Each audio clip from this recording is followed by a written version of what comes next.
You're listening to the Monday Market Highlights brought to you by Milford. Good morning. It's Monday the 23rd of May and I'm Kate from Milford. This week we saw strong retail sales data in the US, which increased 0.9% month on month for April. The details showed more evidence of a rotation to services, with nominal sales for food and beverages places surging 50% over the last 3 months. China retail sales, however, declined 11.1% in April, compared to forecasts of negative 6%. This is the second consecutive month of negative growth. Further hawkish comments from Fed Chair Powell this week, where he stated the Fed won't hesitate to tighten the cash rate beyond the neutral rate if needed to ensure price stability. Following Powell's comments, US equity markets finished sharply down on Wednesday, with the S&P having the worst session since June 2020. The Nasdaq was down 4.7% and the Dow was down 3.6%. The euro area core inflation print was up for the fourth consecutive month to 3.5% for April.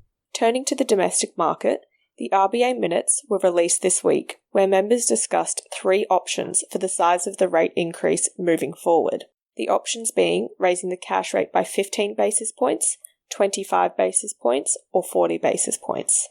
The meeting concluded the preferred option would be to increase the cash rate by 25 basis points, to be consistent with conventional monetary policy moves, but also highlighted an argument for an increase of 40 basis points, given the upside risk to inflation and the current very low levels of interest rates.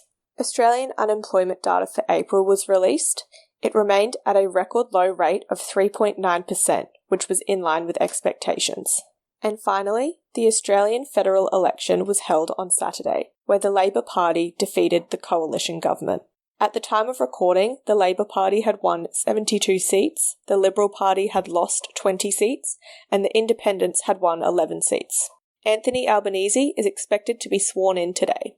Turning to equity news, private equity firm KKR & Co. has confirmed its conditional offer to acquire Ramsay Healthcare for $88 per share, which is the next step for them to gain access to Ramsay's books to conduct further due diligence.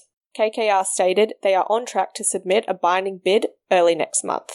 Earlier in the week, another private equity firm, CVC Capital Partners, was seeking to take over Brambles, a large Australian pallets and crates company.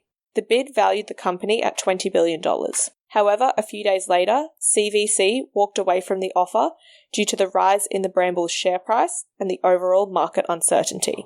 Aristocrat posted a strong half-year result led by their land-based business. With their strong cash position, Aristocrat also announced a $500 million buyback and alluded to further investment in real money gaming sector. The outlook and guidance pointed to continued growth in FY22 on the basis of increased share and fee per day in land-based gaming and growth in digital bookings with user acquisition spend at the lower end of their target range. Finally, MyDeal.com announced that it has entered into an agreement with Woolworths, under which Woolworths will acquire 80% interest in MyDeal and MyDeal will delist. The deal represents a 63% premium to the last close price and is subject to conditions including ACCC and shareholder approval. Looking to the week ahead, in the US, the FOMC minutes will be released, which will detail the board's discussions on the rate hike decision earlier this month. The US quarterly GDP growth rate will be released, which is forecast to decline 1.4%. Finally, the RBNZ press conference will be held on Wednesday, where the Reserve Bank is expected to raise the cash rate by another 50 basis points to 2%. Thanks for listening, and we'll see you next week.